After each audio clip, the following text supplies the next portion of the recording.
Sedangkan ini 2 kali lipatnya. Berarti sekitar 200% lah. Jadi kenceng banget buat sebuah tablet. Sangat-sangat menarik. Kemarin Tapi tuh ada yang nambahin 3 11 juta udah Dapat yang M4. Nah, betul. Kita masuk ke coffee machine. Nah, ini, Karena Xiaomi-nya itu harganya 1 juta lagi. Yang mana di kelas kayak gitu tuh kayak seksi gitu buat yes, seksi buat banget. kita tuh buat beli kalau misalkan udah ada rezekinya, yaitu Nothing headphone. Nah, itu tapi kebagi 2. Iya, Either bener-bener. either jelek banget, either Atau itu bagus penasaran banget. Bagus banget. ya. Cara spek emang lebih bagus si Instago Ultra. Betul. Tapi kenapa tuh?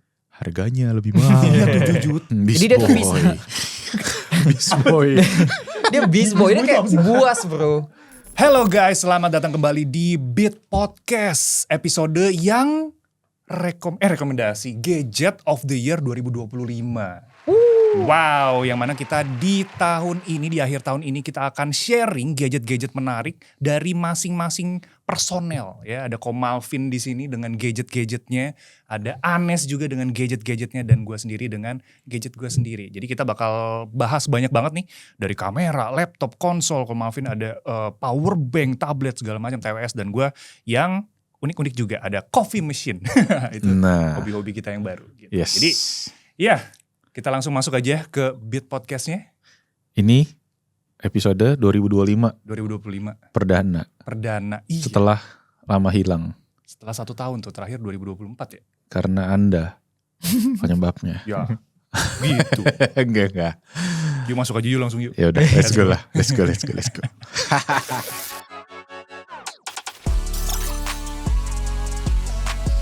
Oke, guys, jadi ya seperti yang dibilang Gadget of the Year. Kenapa kita bikinnya podcast? Karena biar kita tuh bisa nge-recall ya, dan ngebahas lebih dalam, terutama setahun ini ya, apa yang kita buat selama ini, buat konten, buat kita review, buat kita compare.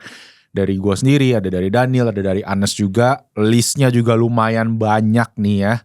Jadi langsung aja sekalian kalau kalian pengen ikutan juga boleh banget, langsung di komen di bawah Gadget of the Year kalian apa di sektor-sektor tadi, dan kita juga nanti akan ngomongin lebih detail sama ada apalagi what's coming up next gitu. Betul. Langsung aja kita mulai pembahasan yang pertama. Kalau saya pengen ngebahas soal power bank dulu deh. Nah, kalau power bank, kira-kira Daniel ada power bank yang menarik tahun ini? Tuh, udah bawa ya. Ambil dulu. Nah, silakan Daniel, apa itu Dan?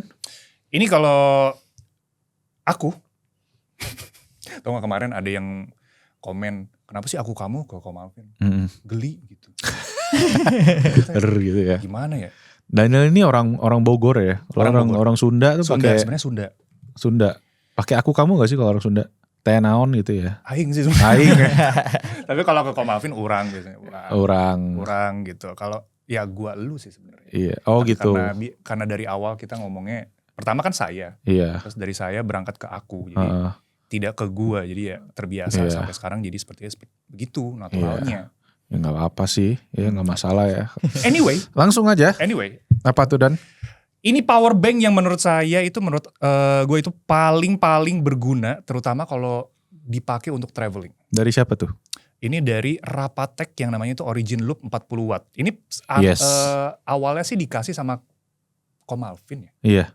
Ya kalau gak salah dikenakan karena Ko Malvin unik sekali ya. Iya, terus buat dibawa travel ya kemarin ya. Travel waktu itu tuh ke China. Iya betul. Ke China. Kenapa? Karena dia ada sertifikasi CCC yang pertama.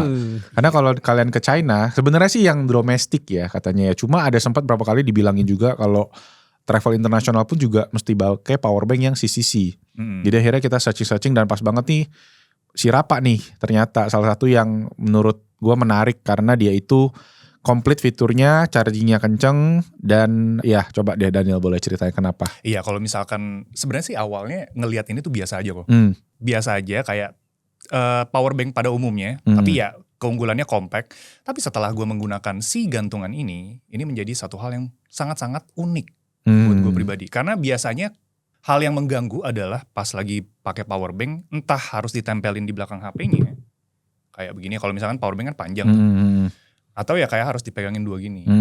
Terus belum lagi harus bawa kabel lagi. Nah di sini ini tuh biasanya dicantolin di tas. Atau kalau gue sendiri itu dicantolin di celana.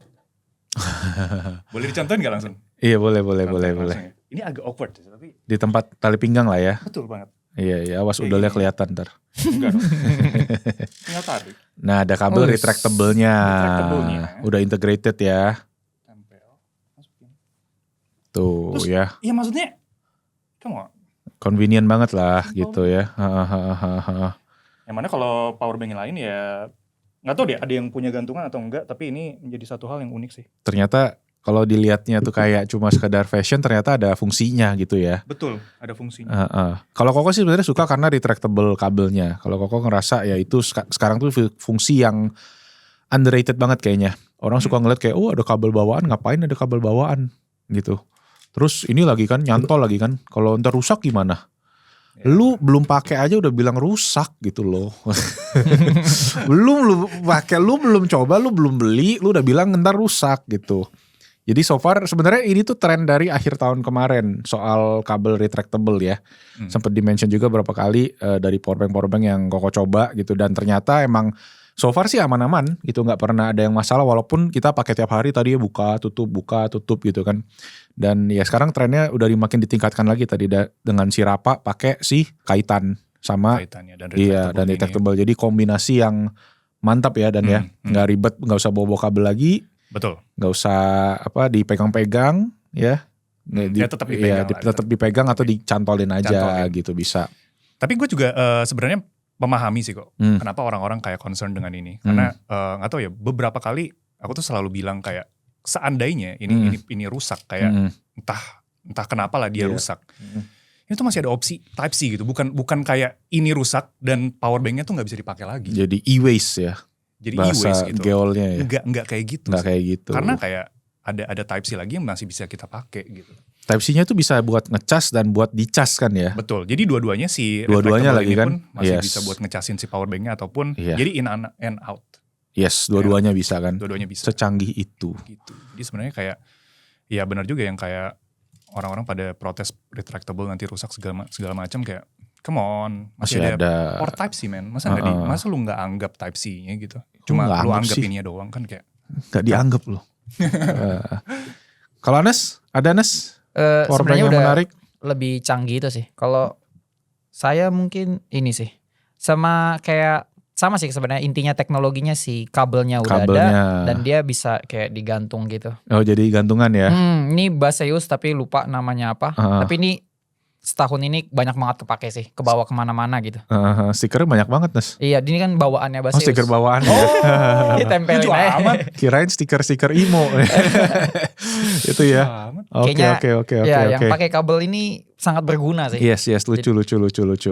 Jadi ada port-portnya juga kan masih ya, ada USB-A, masih ada ada USB-C. USB-A, ada USB-C. Ada masalah nggak kabelnya Nes selama ini? Nggak ada ya? Iya, ini ada layarnya juga ya itu ya? Ada layarnya, jadi ketahuan nih dia udah ada berapa baterainya. Full tuh. Nah kalau yang Koko punya, yang Gadget of the Year itu yang ada dua-duanya tadi. Kalau kamu kan tadi kabelnya sebagai gantungan. Iya betul. Terus ada juga kabelnya sebagai retractable.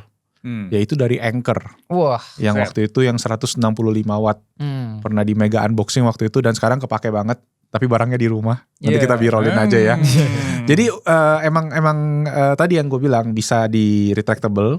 Pertama bisa ada pegangan jadi kabelnya gitu. Jadi kita bisa ngecas dua sekaligus ya, agak overkill sih ya.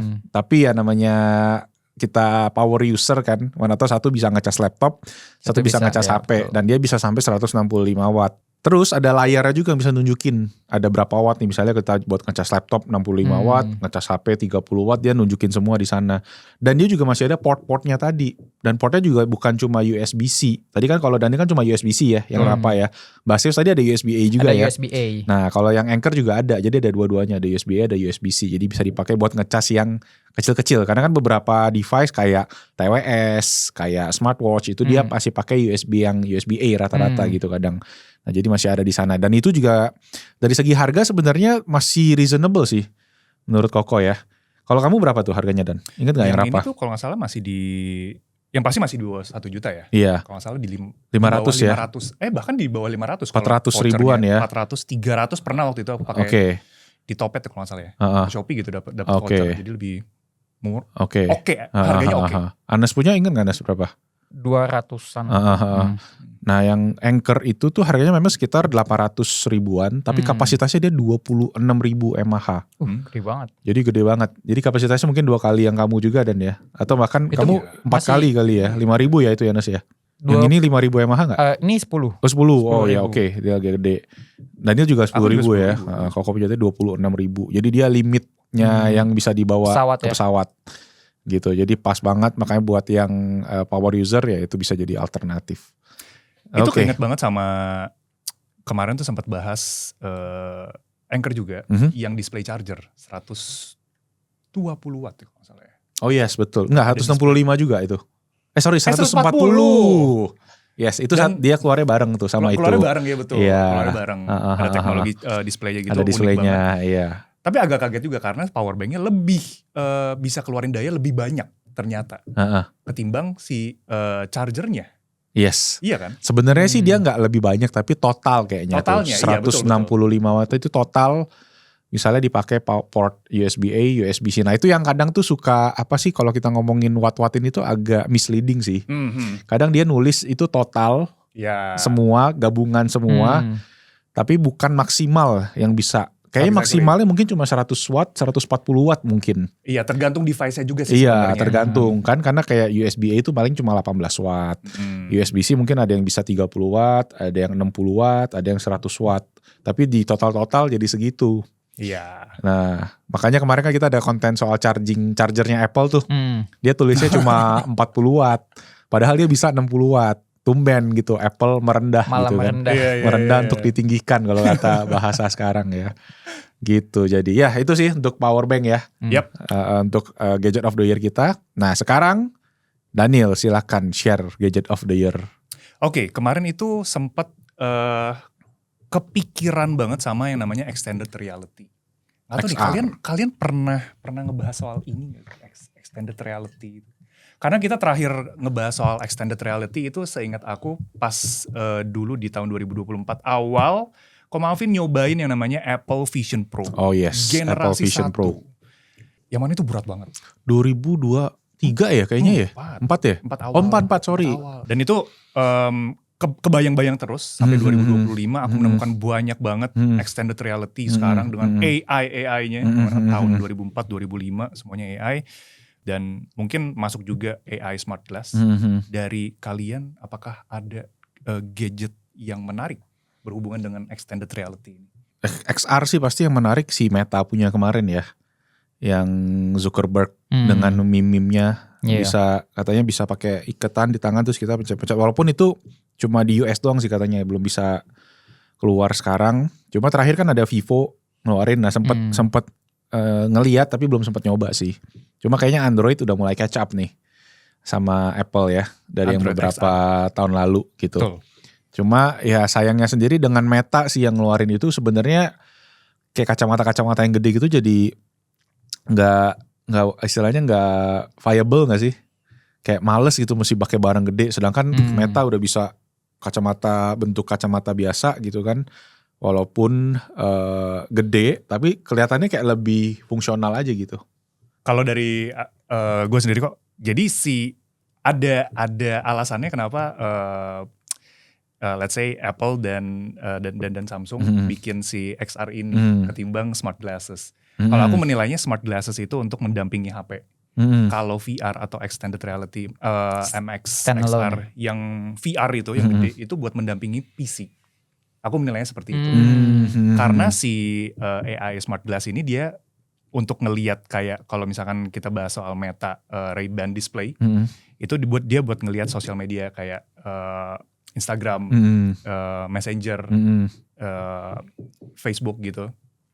Tapi kalau misalkan VR, let's say Galaxy XR dan Apple Vision Pro itu bisa selayaknya sebuah PC aja gitu sih. Dan kita tuh kalau misalkan di rumah ingin kayak pengen colokin ke PC terus kita ngedit dengan layar yang super gede itu bisa. Jadi itu kenapa aku tadi bilang argumennya adalah si smart glass itu buat ngedampingin HP. Kalau VR itu buat ngedampingin si PC gitu. Jadi dua-duanya punya fungsi yang berbeda gitu. Dan Steam juga baru ngeluarin tuh yang si Steam Frame. Oh iya Dan bener. kerennya itu dia stand alone. Jadi dia bisa dipakai tanpa harus connect ke PC ataupun ke HP. Jadi dia bisa main game untuk standalone. Sayangnya belum dirilis ya emang. Baru diperkenalkan aja. Itu kayak Oculus gak sih jatuhnya? Kayak VR kan? Iya betul. Tapi dia bisa main game fungsinya gitu ya? Iya, dia bisa stand alone-nya itu sih yang keren. Jadi gak harus connect ke PC dulu. Jadi dia udah independen. Iya. Berarti udah processing powernya udah cukup kuat lah ya harusnya ya. Gitu. Saya memang ini tuh kayak masih dunia yang agak apa sih? XR, VR, AR masih agak-agak kayak belum jelas banget sih. Kegunaannya tuh masih niche banget juga ya. Cuma memang kalau lihat si Apple Vision Pro kan dengan kemarin dia bisa ngelakuin semua. Kayak tadi bilang mau editing dengan layar gede, dia bisa tinggal colok atau bisa wireless bahkan kalau nggak salah. Iya. Mirroringnya gitu kan, dan dia bisa jadi layarnya kayak super panjang kayak gitu-gitu.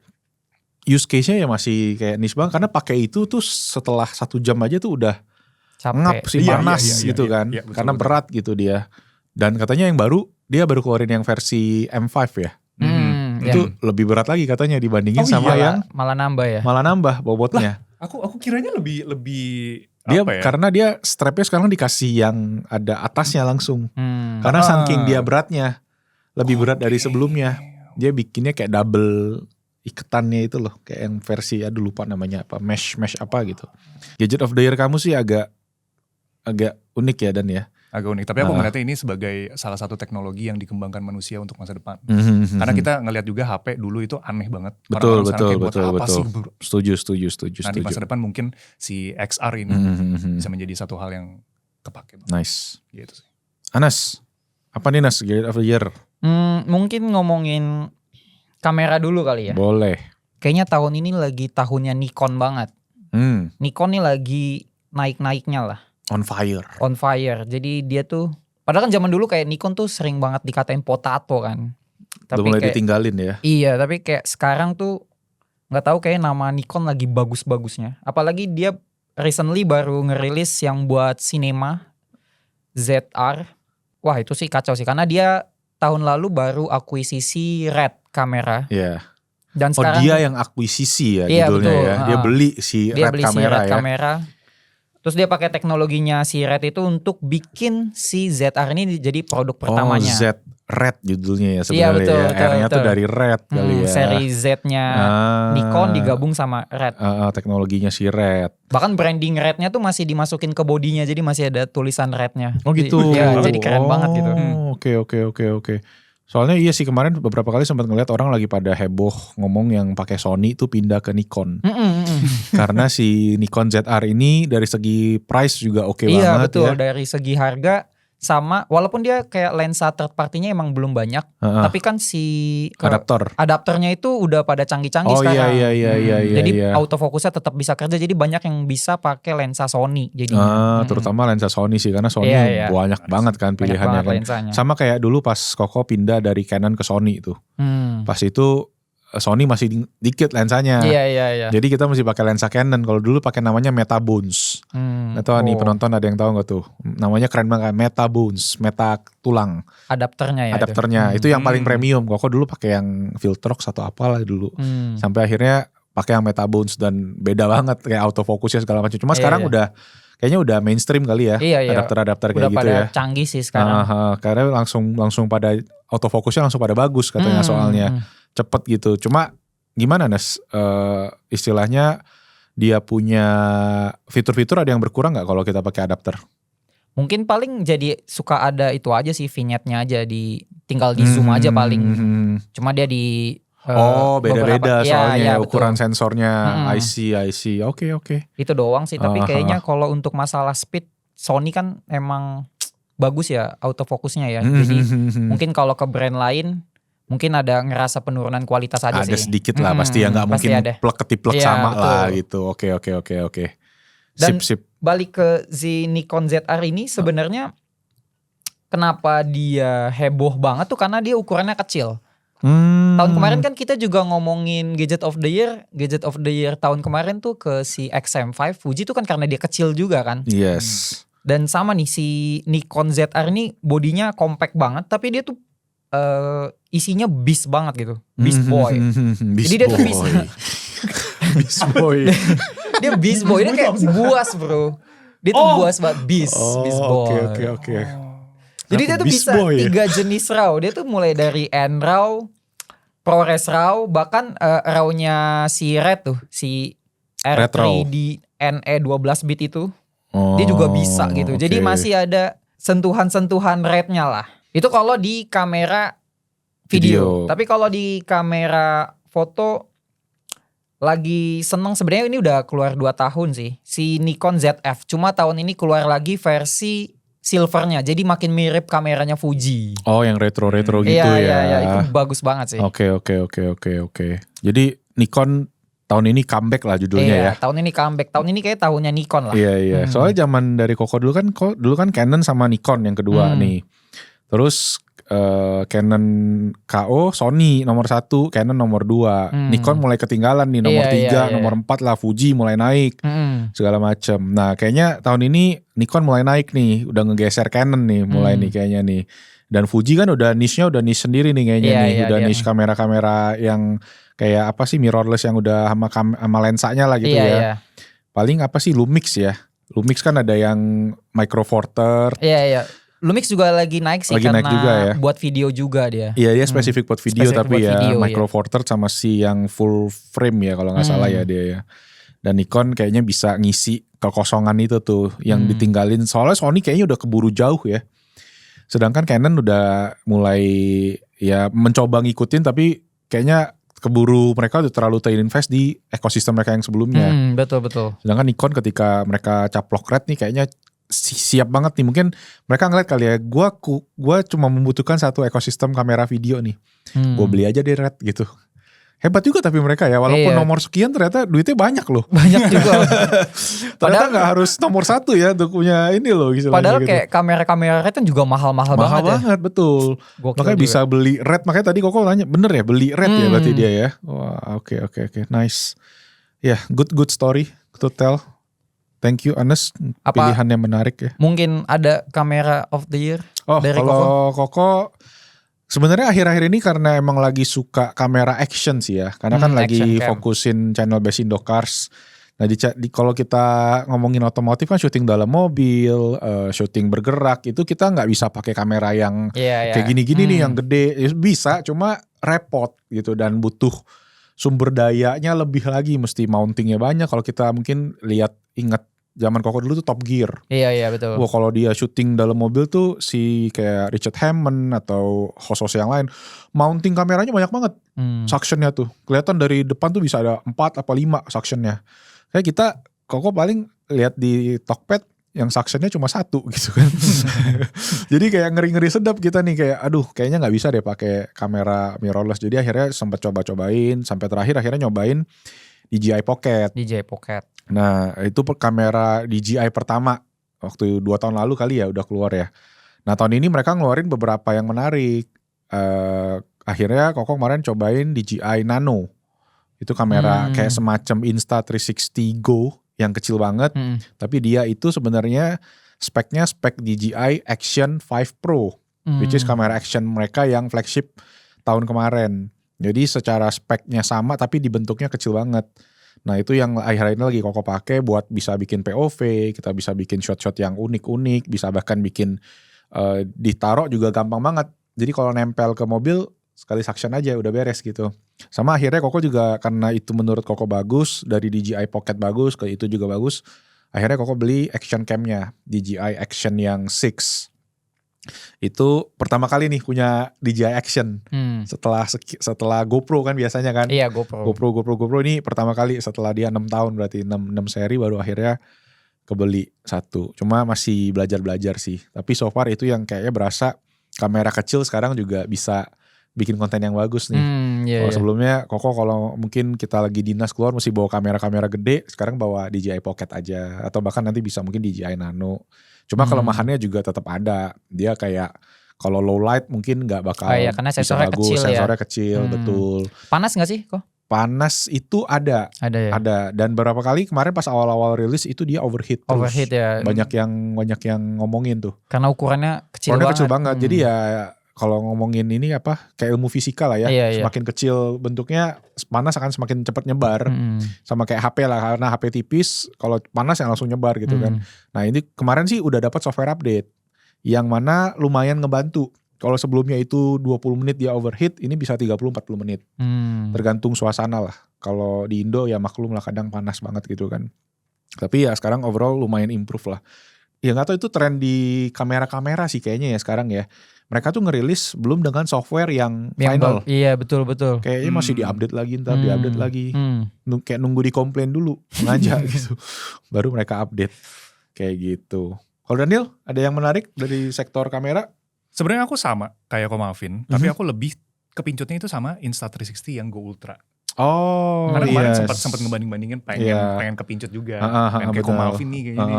Nah ngeliat Insta360 yang Go Ultra itu bentuknya lucu juga, kotak tapi dia ya. Kotak dia. Terus sensornya juga lebih gede ternyata. Betul. Di 1,28 inci. Betul. Ya. Jadi secara spek emang lebih bagus si Insta Go Ultra kemarin waktu Koko lihat. Betul. Tapi kenapa tuh? Harganya lebih mahal. Iya 7 juta. Iya lebih 8 juta waktu starting kalau gak salah. Mungkin sekarang ada voucher kali ya. Iya mungkin kena voucher aku. Iya si DJI Nano tuh 6 juta. 5 komaan betul. Kalau kamu yang basic, Koko beli yang 128, beda dikit lah. Tapi dia tuh internal storage soalnya. Jadi udah ada internal storage. Sekarang kamera-kamera DJI tuh ada internal storage-nya di action cam-nya. Tapi masih bisa dimasukin. Bisa, jadi dicolok ke komputer. Biar enggak, maksudnya masih ada slot buat kartu. Ada slot kartu. Aman berarti ya. Kalau Instago Ultra nggak tahu deh. Instago Ultra tuh dia ada slot SD card langsung di kamera kecilnya. Kalau nggak salah, Koko baru ingat. Kalau Koko sebelumnya pakai yang Insta360 Go. Iya. Yang 3S yang bisa 4K terakhir sebelum Koko pindah ke Nano nih. Itu sebenarnya oke kualitasnya, cuma berasa karena sensornya, kameranya kecil banget kan, cuma kayak kapsul atau ya seukuran jari lah gitu. Itu kecil banget sensornya dan kualitas gambarnya kayak jomplang banget. Dari let's say Koko pakai DJI Pocket terus pindah ke itu pas POV, kayak lumayan drop. Kalau ini semenjak pakai Nano kayak berasa masih ada nggak terlalu jomplang lah. Kayak gitu. Wah makin menarik sih, Insta360 itu menarik sih. Makanya apa kita harus coba juga? Iya kayaknya kita tuh punya agama masing-masing deh di sektor agama, di sektor kamera maksudnya. Iya. Kayak Koko misalnya DJI, kamu Insta360, nanti Anas mesti GoPro nih berarti. Kita cobain semua nanti. Tapi guys, penasaran sama Sony A7 Mark V? Ya. Gimana guys? Perlukah kita bahas? A7 Mark V sih, ya gimana ya? Aku nggak ngerti ini soal yang A7 Mark V, aku belum nonton. Tapi aku ngelihat beberapa reviewer dari luar itu mereka kasih review yang mereka bilang tidak memuaskan. Oh masa? Bahkan ada satu channel, aku lupa ya, dia taruh thumbnailnya itu disgusting atau disgusted. Hot take. Belum nonton sampai habis. Nonton sampai habis. Jadi aku tidak bisa berkomentar. Oke. Kayaknya tuh problem utamanya karena pada dibilang soal open gate ya. Iya. Karena trennya lagi open gate. Ya tren. Tapi Sony nggak mau ikut tren. Karena kalau Koko ngecek secara teknisnya, pas kita sensornya dia tuh 3:2. Jadi kalau kita foto, dia pakai full sensor 3:2. Tapi pas video dia jadi 16:9. Which is dia potong sedikit atas bawah. Kalaupun dia kasih open gate dia nggak bisa selebar yang lain. Jadi kayak percuma istilahnya gitu. Makanya dia bilang ngapain, gak usah lah. Dipikir kayak gitu. Dan ujung-ujungnya kayak open gate itu mungkin terminologi yang overrated lah. Karena tren aja sih gitu buat Sony. Ya balik lagi, Koko tahu ada orang yang banyak yang pakai, terutama sekarang dengan banyak kreator-kreator yang vertikal kan videonya ya. Dan Koko kemarin kayak ketemu teman-teman yang TikToker yang emang bikin content short form, memang buat mereka open gate tuh kepake banget. Iya kepake banget sih gitu. Tapi ya buat yang kayak gini yang vertikal mungkin nggak terlalu kali, mungkin ya. Kayak gitu. A75 tapi ya tabung dulu ya, doakan ya teman-teman. Apakah kita akan mencoba untuk mereview? Nanti kita coba usahakan. Gitu. Mantep nih. Lanjut. Siapa nih sekarang? Koko lagi ya. Kita ngomongin tablet deh sekarang. Karena Koko ada yang menarik dari tablet. Jadi kemarin Koko dapat kesempatan kan nyobain si ROG Flow Z13. Yang bisa gaming apa tuh nama? GTA 5. Bukan. GTA 6 dia udah duluan malah. GTA 6 dia. Mohon maaf. Dia udah duluan. Dari tahun berapa? Saking canggihnya. Saking canggihnya dia udah duluan. Jadi ROG Flow Z13 ini tablet dengan chip yang bisa dibilang chip terkencang, dedicated, namanya AI Max 395 Plus. Tuh, hafal tuh ya angkanya ya, nanti abis ini kita quiz. Jadi APU ya kok? APU betul. Ya, dia gak punya. Jadi kalau kita ingat kan Steam Deck ya, ROG Ally itu kan dia pakai namanya APU. APU tuh gabungan dari CPU sama GPU. Sepaket. Jadi satu chip, satu die kalau orang bilang. Nah, di ROG Flow ini dia yang pertama pakai si chip Ryzen AI Max 395 Plus. Diingat angkanya, nanti kita quiz. Oke, jadi chip ini tuh bisa dibilang performance-nya 2 kali lipatnya Z1 Extreme. Padahal gitu. Z1 Extreme itu yang ada di ROG Ally X ya. Dan sekarang kan sebenarnya udah ada Z2 Extreme. Ya, yang di Legend Go. Betul. Tapi Z2 Extreme itu tuh peningkatannya cuma 15-20%. Sedangkan ini 2 kali lipatnya. Berarti sekitar 200% lah. Jadi kencang banget buat sebuah tablet gitu. Dan Koko sekarang akhirnya karena punya tablet ini, Koko gak mainin lagi PC dedicated Koko yang Mini RTX 4090. Karena Koko pakai tablet ini, Koko bisa main di kasur, atau kalau Koko mau colok TV, colok HDMI aja, dia udah kuat untuk 4K 60. Buat Koko main FIFA biasanya, karena Koko cuma main FIFA sih guys. Jadi ya maklum ya bapak-bapak. Still a game. Ya, still a game. Cuma itu makanya kalau kita ngomongin itu thumbnailnya Koko tuh kayak gini nih. Sinting.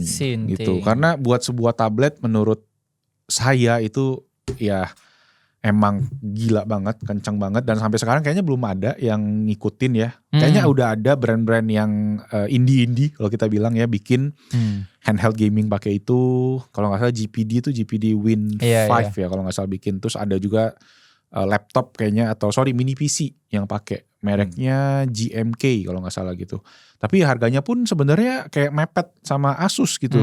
Kayak ngapain ya, mending lu beli Asus aja sekalian. Malah mini PC belum dapat monitor kan. Belum dapat monitor. Ini udah ada layar. Ada keyboard, ada layar. Betul. Terus ya overall package-nya emang menarik banget. Gitu. Jadi makanya itu jadi tablet of the year-nya Koko lah. Walaupun mungkin sorry ya bukan tablet Android atau iOS-nya, tablet Windows. Tapi saking ini ya revolusioner menurut Koko ya ini wajar dikasih gadget of the year. Kalau kalian gimana? Ada? Oke, dari aku dulu kok. Boleh. Kemarin ini sempat nyobain baru-baru ini. Baru-baru ini nyobain talenan. Ini aku nggak pernah nyobain laptop segede ini ya. Karena waktu tahun lalu itu dicobain ini sama Edwin ya kalau nggak salah ya. Tablet. Bukan talenan. Ya bisa juga jadi talenan. Nih coba geser dikit nih. Ini Tab S11 Ultra. Ini kayak monitor eksternal ya. Ya baterainya dia habis kayaknya. Ya gitu kecele. Ya kecele. Ya, guys. 0%. Waduh. Tapi ini gede banget sih. Ini gede banget. Extremely huge. Extremely huge. Ini ukurannya kalau nggak salah 14,6 inci. Jadi bisa ini lebih gede daripada MacBook Air. Yang 13 inci. 13 Dan inci. hampir yang 15 inci gue. Maksud gue. Oh my god, yes. Nah, ini itu MacBook dia. Air 13 inci ya. Itu dia. Iya. Awalnya megang ini, gue kayak meragu buat apa sih gitu. Tablet kan enaknya kayaknya di 11 inci deh kayaknya. Paling pas di 11 inci deh. Tapi setelah dicoba dengan dia itu punya satu fitur di dalam One UI 8-nya yang baru, dia ada fitur desktop. Desktop ini tuh kayak di Windows kalian ataupun di Mac kalian yang bisa ganti-ganti desktop. Jadi desktopnya ada 4 maksimal. Kita bisa beda-bedain multi window gitu. Bukan multi window. Bukan fokusnya gitu ya. Jadi bahkan yang dikesampingin. Iya, kayak beda window. Beda window. Yang mana itu biasanya gue pernah gue ceritain juga. desktop 1 gue jadiin buat tempat kerja. Pas lagi lagi di rumah, gue ganti ke desktop yang kedua. Semuanya Netflix lah, YouTube hiburan lah, entertainment. buat hiburan entertainment. Dan ini belum pernah gue dapetin experience-nya di tablet manapun. Gitu. Yang mana itu jadi hal yang baru buat gue. Dan gue menilai, masuk akal. Ada yang ukuran 14,6 inci. Tapi yang 11 inci juga menarik juga gitu. Tapi dengan ukuran yang besar kayak gini, untuk productivity jadi lebih masuk akal. Yes. Tapi boleh mention satu lagi gak sebenarnya soal tablet? Cepet aja. Huawei MatePad Edge. Apa itu? Yang bisa, jadi dia kayak dual boot gitu kali ya. Dual boot. Sebuah tablet. Gitu. Anes, apa Nes? Kamu Nes? Ada Nes tablet? Kayaknya di depan mata ada tablet. Ini iPad Air. Tapi mungkin cepet aja ya.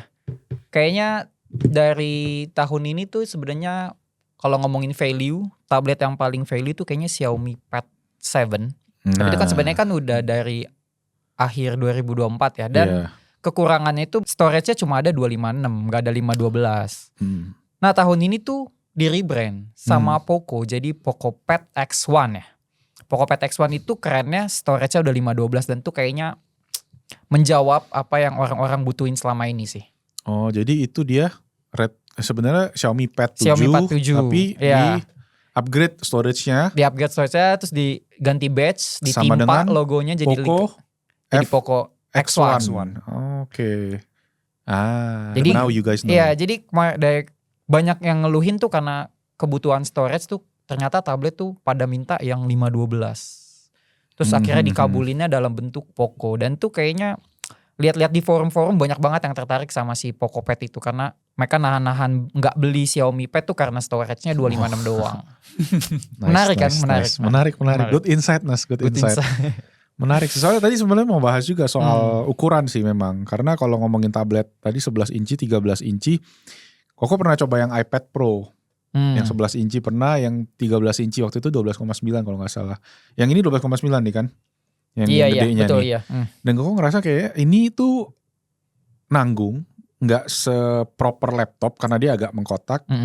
Tapi yang 11 inci juga kalau buat productivity emang terlalu kecil. Bukan terlalu kecil sih. Lebih cocok buat multimedia dan gak cocok untuk multi window. Iya. Gitu. Makanya mungkin ada yang 15 inci tadi. Betul. Gitu. Terus kalau ngomongin storage, ya itu kayaknya emang buat long term sih ya, kita pakai tablet kan sekali pakai mesti berapa lama sih. Koko pakai iPad Pro yang 2018 aja sampai detik ini masih ada. Tapi Koko waktu itu beli yang storage-nya agak gede. Iya, orang beli tablet biasanya nggak seburu-buru secepat beli handphone kayaknya ya. Gantinya betul. Lebih lama lah. Iya. Oke, make sense sih. Ya, good insight sih. Tapi Anas ini aktif banget di forum nih. Ya, kalian bisa temukan dia. Dengan akun bodong. Akun throwaway. Oke, aku lagi kali ya. Boleh, Daniel. Oke. Kita masuk ke coffee machine. Nah, ini yang kemarin udah dibahas nih sama Daniel nih. Yang 100.000 views ya. Iya, itu unik banget. Sih. Karena gak tahu ya. Coffee machine, Xiaomi. Terus kayak ternyata animonya gila ya. Animonya gila banget. Tapi aku sendiri dan teman-teman Best Indotech, terutama Haris, itu tertarik karena Xiaomi-nya itu. Oh, oke. Tanpa kita nyobain dulu. Iya. Xiaomi nih bikin coffee machine nih, harganya 1 juta lagi. Yang mana di kelas kayak gitu tuh kayak seksi gitu buat. Iya, seksi buat banget. Kita tuh buat pemula tuh seksi banget. Setuju. Gitu sih. Jadi ya, Xiaomi espresso machine. Oh, espresso ya machine. Namanya ya. Itu jadi karena dia memang bisa bikin espresso sih. Espresso, betul. Menarik sih itu. Menarik banget. Waktu kemarin Koko kan kayak yang ke tokonya tuh yang beli. Dan ada displaynya. Cuma ternyata unitnya gak ada waktu itu. Jadi mesti belinya dikirim waktu itu akhirnya. Cuma emang banyak banget juga yang request dari penonton. Dan Koko sendiri emang lagi demen kopi juga tahun ini. Makanya sempat share juga bikin coffee stationnya. Tapi itu juga udah dari setahun kemarin sih. Dan harga mesinnya waktu itu 5 juta apa 6 juta apa. Terus sekarang tiba-tiba tahun ini tuh lumayan banyak emang mesin-mesin espresso yang harganya cukup terjangkau lah. Dan Xiaomi ini tiba-tiba jeder ngasih yang paling terjangkau. Terus secara desain juga cakep gitu kan. Apalagi ada embel-embelnya Xiaomi gitu kan. Orang udah langsung kayak ya percaya kali ya sekarang ya reputasi produk-produknya Xiaomi yang barang rumahan sih terutama bagus-bagus banget dan emang setelah kita coba bagus sih ya. Kopinya enak sih. Anas ngopi gak Anas? Enggak. Oh enggak. Sayangnya enggak. Jadi sayang dong ini Anas belum nyoba nih mesin kopi Xiaomi nih. Sebenarnya steam one-nya itu bisa buat ngerebus. Bisa buat itu yang air panas. Ngeluarin air panas. Jadi kemarin pas lihat salah satu fiturnya itu buat ngeluarin air panas doang. Si steam one-nya. Jadi gak cuma kayak nyembur sistem. Okay. Jadi bisa keluar air ya, Riz ya? Jadi kayak air doang ya, buat nyeduh-nyeduh ya? Oh gitu. Gitu. Oh. Aku juga baru tahu steam one ternyata bisa kayak gitu. Bisa sih dia keluar. Tapi yang steam one yang benar sebenarnya itu dia harusnya ngeluarin steam. Iya kan. Ngeluarin steam uap. one namanya juga. Bukan kalau dia ngeluarin air masih. Kalau dia ngeluarin air tuh bocor. Katanya begitu. Tapi makanya beberapa kali kok lihat ada modenya ya. Kalau nggak salah puter. Bukan yang pas kita hidupin steam. Iya. Jadi betul. kita pasti mode biasa baru kita puter. Betul. Nanti dia keluarnya air gitu. Nice. Oke. Ya kebetulan Koko juga karena lagi demen mesin kopi kan. Itu dulu 2 tahun lalu masih mesin kopi 5-6 jutaan. Sekarang dibikin Xiaomi jadi 1 jutaan lah. Gitu, jadi canggih banget. Dan itu juga di atasnya ada pemanas buat gelas kopi gitu ya. Bisa ditaruh di atas. Terus cuma kekurangannya satu menurut Koko. Dia gak bisa adjust timingnya. Oh iya. Seharusnya gitu. bisa ya? Kayak nggak tahu deh makanya. Kemarin kan kita cari-cari nggak bisa katanya. Enggak, maksudnya kayak mesin-mesin espresso lain. Betul. Harusnya bisa. Kalau kopinya tuh bisa di-adjust. Jadi kita bisa dapat rasio yang pas. Kayak 1:2 gitu-gitu. Tapi kalau pengen upgrade lagi ya fiturnya lebih canggih lagi. Ini Koko lagi upgrade mesin kopi. Apa tuh? Pakai Breville sekarang. Breville dual boiler namanya. Wah itu sedap. Ini hasil ikan. Waduh. Ini dia. Waduh. Nanti ditunggulah kontennya kita bahas tahun depan lah. Oke. Ceritanya ya upgrade mesin kopi tahun depan. Wah, sip. ditunggu sekali. Kalau gitu kita membahas TWS nih kalau Koko. Seru nih kayaknya TWS. Boleh. Karena semua ada nih pasti ya. TWS ya. Kalau Koko langsung saja TWS of the year Koko adalah ini nih. AirPods Pro 3. Yes, Apple. Ya kalau setelah dicoba, dirasa-rasakan. Kalau sebelumnya tuh Koko pakai AirPods Pro 2. Habis itu sempat ganti ke AirPods 4. Dan AirPods 4 Koko demen banget. Ada noise cancellingnya juga. Tapi noise cancellingnya itu tetap nggak bisa setingkatnya Bose. Karena sebelumnya Koko pakai Bose juga. Dan Bose itu juga nyaman banget. Jadi kadang kalau Koko travel, Koko masih decide bawa 2 TWS Bose sama AirPods sampai akhirnya AirPods Pro 3 ini rilis. Keluar. Dan Koko sekarang cuma bawa ini doang kalau travel. Karena Koko ngerasa dari segi noise cancelling udah setara sama Bose. Dan dari segi kenyamanan udah mendekati walau belum se-Bose banget sih sebenarnya. Karena Bose itu nyaman banget. Cuma yang kurang menurut Koko suaranya nih. Suaranya agak beda signature soundnya dibandingin sebelumnya. Biasanya Apple AirPods tuh cenderung flat, nggak terlalu V-shape. Ini tuh kayak agak dibikin V-shape maksa gitu. Nggak tahu apakah belum break in ya. Kalau kata ini iya, kata anak audio. Mesti dipakai dulu ya. Dipakai dulu 40 jam katanya dihidupin. Tapi kita harus pakai, soalnya bukan kayak earphone biasa yang bisa dihidupin ditinggal gitu kan. Ini mesti dipakai. Kecuali apa coba di itu aja ya, di patung-patungan kuping kita atau ditaruh yang di atas ya. Nah kalau Anes gimana Anes? Anes banyak banget nih nyobain TWS di tahun ini nih. Apalagi yang budget ya Anes ya. Iya. Tapi sebenarnya kalau buat saya TWS of the year tuh lebih nggak ke brandnya sih. Tapi lebih ke bentuknya. Ternyata baru nyobain yang clip. Oh menarik. Iya, jadi ini dari Earphone Clip. Ini tuh sebenarnya suaranya biasa aja. Tapi yang kepake banget tuh fitur transparansinya. Jadi dia tuh transparansinya karena bentuknya begini gitu. Oh yes. Ya kan kalau pakai TWS lain kan kita harus ngidupin mode transparansi. Kalau ini tuh musiknya nyala kita masih bisa denger orang lain. Kalau orang yang manggil atau ada yang ngatain gitu ya. Terus kan jadi kan kalau di kantor kita pakai dipanggil masih dengar tuh. Yes. Dan pakainya juga nyaman kan sampai. Iya betul, dan fashionable. Nah, jadi kan kayak pakai piercing gitu nggak sih? Nah piercing. Jadi buat yang mau piercing tapi nggak mau komit dengan bolongin kuping, bisa beli ini aja. Nah, kayak pakai anting ya. Kayak pakai anting, jadi keren gitu kan. Boleh. Walaupun untuk yang klip tuh belum nyobain banyak sih. Baru kemarin tuh nyobain yang Huawei sama yang ini sih. Gimana menurut kamu di antara dua itu? Karena lebih banyak pakai yang ini, lebih senang yang ini sih emang. Secara fitur mirip-mirip gak sih, tapi rata-rata mirip-mirip sih, sama-sama. Ini ya. Dan kayaknya yang klip tuh belum ada yang bagus banget suaranya. Masih jauh kalah sama TWS yang lebih completely nutup yang gitu. Masuk gitu kan. Karena ya Simply kan dia di luar kan ya. Jadi gak depan kuping banget. Kayak bass gitu pasti gak berasa. Gak ada. Jadi gitu. Treble-nya doang yang nyampe. Doang ya. Jadi kalau buat mungkin dengerin lagu tuh kedengeran vokal. Iya, vokalnya kedengeran, bassnya sih sudah gak tahu di mana, jauh di belakang gitu. Jadi memang sekarang kayak tendensinya buat orang tuh bikin TWS tuh fungsinya satu-satu gitu ya. Bukan kayak bisa semua jadinya gitu. Jadi biar orang belinya beberapa. Jadi ada yang olahraga, ya satu yang modelannya dicantol di kuping, ada yang kayak gini yang buat kedengeran di luar, ada yang bisa buat tadi tidur kali sambil pakai TWS. Udah ada tuh yang soundcore sleep ya. Iya, ada yang buat noise cancelling juga, ada yang biar kita nggak ini, ada yang buat ya yang all rounder mungkin ya. Nggak tahu sih ya. Sekarang memang jadi mesti beli yang mahal. Padahal tapi ada yang kayak gitu-gitu harganya sebenarnya terjangkau juga. Terjangkau. Ini kayak cuma 600.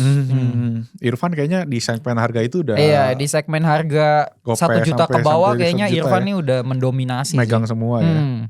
Ini lawan beratnya Soundcore nih. Oh iya, Soundcore juga Daniel pernah tuh kemarin kan ya? Iya, Soundcore. Aduh, gue juga lupa lagi namanya. Iya, unik mendadak juga itu. I know. Itu juga menarik. Kalau nggak salah yang bisa terjemahin juga deh. Oh iya.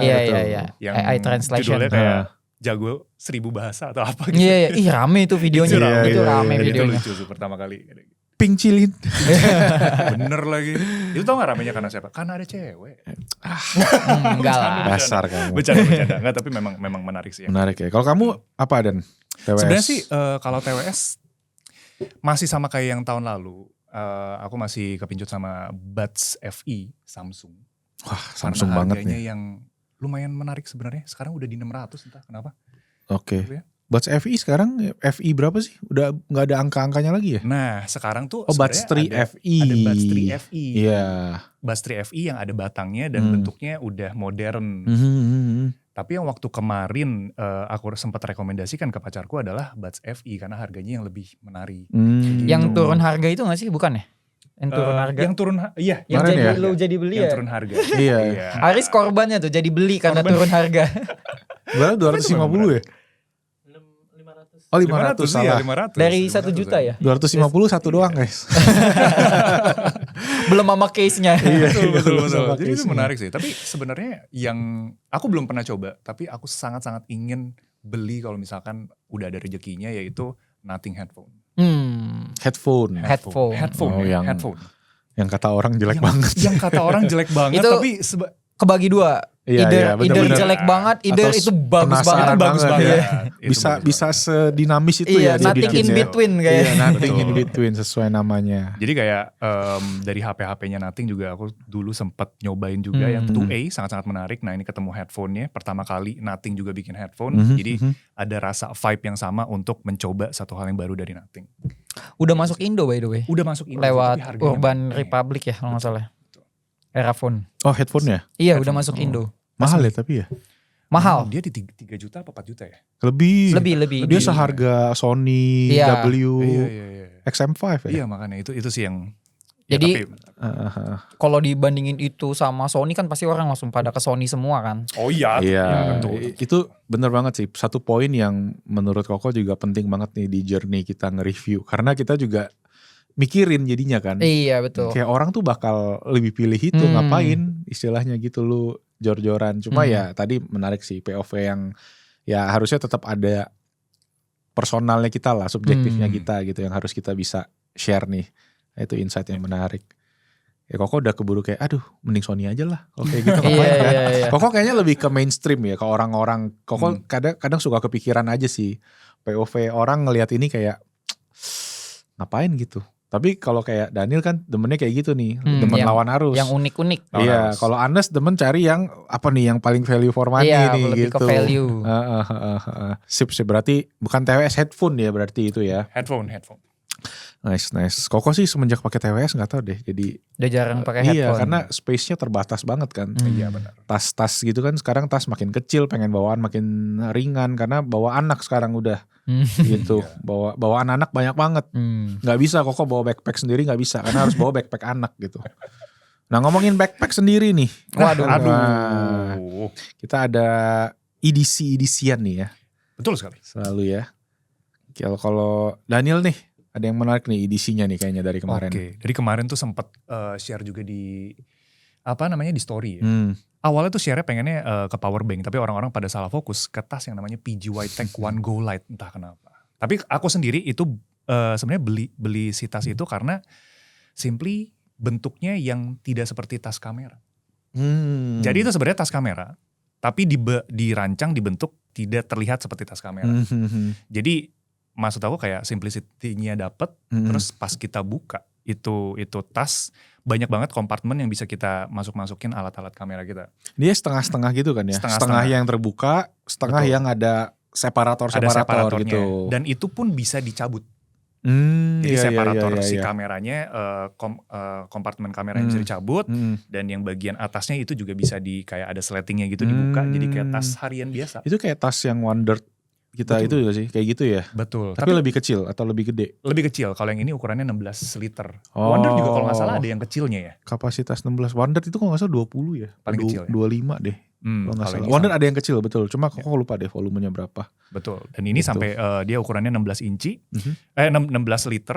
Aku masukin laptop aku yang 15 inci itu ternyata masih masuk. Masih oke ya berarti ya. Jadi tasnya kecil, compact. 16 liter bisa, itu sih gede sih masuk. Iya, semuanya masuk dan harganya 1,2 juta. Ya masih affordable lah gitu ya buat ini ya. Karena kalau ngomongin edisi tuh, karena termsnya tuh kayaknya eksklusif banget loh edisi. Jadi kalau ngomongin barang edisi tuh dikit-dikit duit. Mahal barang-barangnya soalnya. Kadang Koko kalau udah ngikutin video edisi tuh kadang bawaannya kesel gitu. Karena waduh barangnya bagus gitu kan, kelihatannya menarik banget. Akhirnya ya impulsif gitu loh bawaannya. Kemarin beli center 250.000 gitu kan. Berapa center nak? Apa? 400 deh kalau gak salah, 400. Lagi boker. Beli center. Coba bayangin gara-gara nonton video edisi. Aduh. Detail banget itu. Ya. Sorry TMI. Too much info. Cuma intinya emang ya edisi tuh kayak gitu sih. Walaupun Koko sendiri kalau mau ditanya apa yang terbaik, kayaknya menurut Koko masih tas sling yang kecil Koko waktu itu yang Koko bikin kontennya minimalis edisi. Tas Bellroy yang cuma kapasitasnya itu kalau gak salah 3 liter gitu. Tapi kompartemen-kompartemennya tuh kayak intentional banget. Ada yang didesain langsung buat HP, buat kunci, buat dompet, buat power bank. Jadi kayak kita masukinnya kayak plug. Ada kantong rahasia juga di belakangnya yang biasa kalau buat travel tuh buat taruh paspor biar aman gitu kan. Atau mau taruh duit juga bisa. Jadi kayak ya masih tas itu sih. Makanya sampai sekarang belum bikin video lagi guys. Karena dari kemarin ditagihin sempet sama kalian gitu kan yang nonton kan. Mana edisinya nih bang? Masih ditungguin bang. Nanti edisi Daniel aja ya tayang ya. Boleh. Kalau Anes, ada Anes yang menarik di edisi peredisian kamu? Edisi yang lebih sejuta umat kayaknya lagi sering banget ngelihat si Uniqlo Messenger bag yang multi saku. Oh iya. Itu kayaknya kalau lagi ke event influencer gitu ya. Anak-anak tech tuh lagi pada pakai semua gitu. Jadi kayak menarik banget untuk dibeli sih itu. Dan harganya murah ya, cuma 399.000, jadi 400.000. Materialnya oke, udah standar Uniqlo. Yes. Itu aja sih paling. Yep. Ya itu emang menarik juga, Koko juga ngeliatnya. Cuma aduh kayak tas sudah terlalu banyak, jangan beli tas lagi. Koko udah mencoba menahan diri tidak beli tas. Karena sudah tas tuh kayak banyak, mesti punya yang ukurannya tuh kayak beda-beda gitu gak sih? Betul sekali. Jadi digantung di rumah tuh beda-beda gitu loh. Koko kemarin akhirnya ada sempat beli yang kecil banget 1,5 liter. Ntar ada yang 2,5 liter. Yang gak tahu kepakainya kapan. Iya. Sampai tunggu si istri Koko aja kayak tuh tas beli gak pernah dipakai. Gitu kan. Terus belum lagi kalau Koko kan ada tas jalan ntar gitu. Toshela ukuran-ukuran lagi beda. Gitu. Oke, thank you untuk EDC. Sekarang lanjut. Berarti sekarang kita akan ngomongin laptop of the year. Nah, laptop nih boleh nih. Kalau dari saya itu mungkin tahun ini nggak terlalu banyak nyobain laptop sih. Iya ya, tahun ini kita nggak sebanyak tahun 2024 tuh banyak banget nyobain laptop. Tahun ini nggak banyak.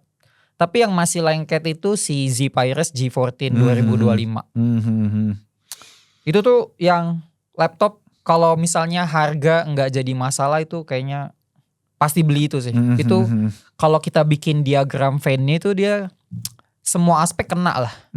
Kayak mulai dari performa, ukuran karena dia kecil kan. Compact ya. Compact, layarnya OLED bagus banget. Desainnya keyboardnya juga cakep. Enak. Itu kayak komplit. Perfect banget buat Windows gitu. Cuma sayangnya karena dia masih Windows, kalau dipakai main game baterainya ya enggak. Oh kecil ya dia ya, soalnya compact ya. Karena dia compact, dia 2 jam 3 jam doang lah buat main game. Tapi itu bukan salah laptopnya, emang di ekosistem Windows masih kayak gitu, kecuali yang pakai ARM kan. Dia masih Tapi X86. bukannya ekosistem gamers laptop itu selalu nggak mikirin baterai ya Nes katanya. Iya sih, mereka emang berpikirnya nyolok nggak apa-apa, kipas kenceng nggak apa-apa, yang penting gue bisa main game rata kanan. Iya betul sih, biasanya sih kayak gitu emang. Biasa kayak gitu ya.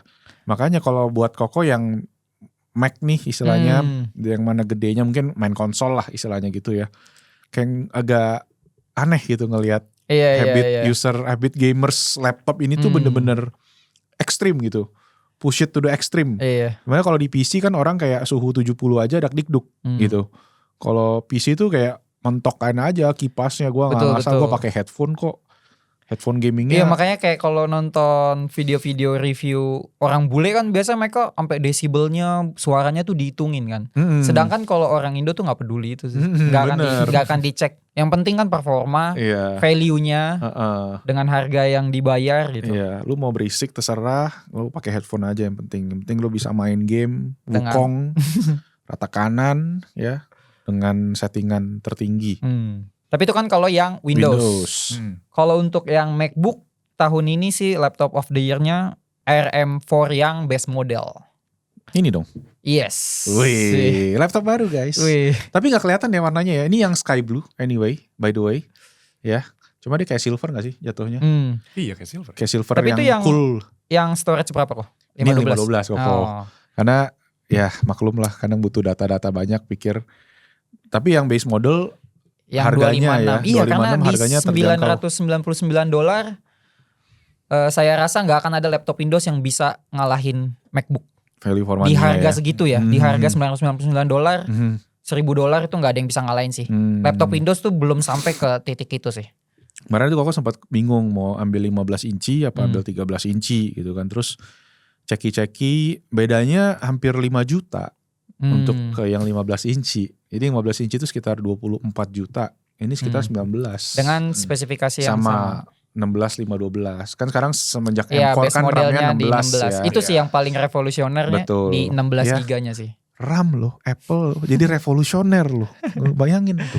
Jadi kalau misalnya dipakai buat Photoshop nggak boleh matiin kayak layer-layer gitu nggak. Chrome tab-nya di close dulu ya saudara-saudara ya. Di buka CapCut ya. aman, di Premiere aman 16 GB tuh sangat. Betul. Karena dulu waktu kita yang review M1 waktu itu Mac Mini kita sempat coba yang RAM 8 tuh nggak bisa Premiere, tapi pas upgrade RAM ke 16 bisa dia. Bisa.